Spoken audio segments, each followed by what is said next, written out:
بسم اللہ الرحمن الرحیم۔ السلام علیکم۔ آج محرم الحرام کی 8 تاریخ ہے۔ آج کی حدیث، یہود و نصاری کی مشابہت سے بچیے۔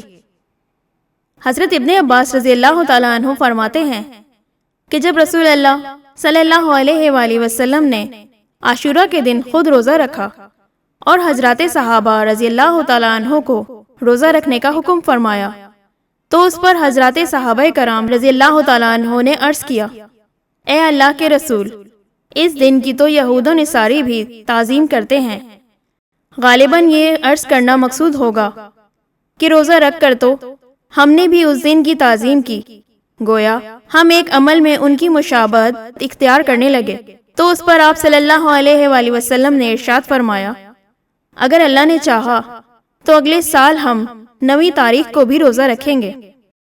اس طرح مشابہت کا شبہ باقی نہیں رہے گا۔ حضرت ابن عباس رضی اللہ تعالیٰ عنہ فرماتے ہیں، اگلا سال آنے سے پہلے ہی آپ صلی اللہ علیہ وآلہ وسلم کا وصال ہو گیا۔ صحیح مسلم حدیث نمبر 1134۔ روزانہ اسلامی تاریخ اور احادیث مبارکہ سننے کے لیے ہمارا چینل سبسکرائب کریں۔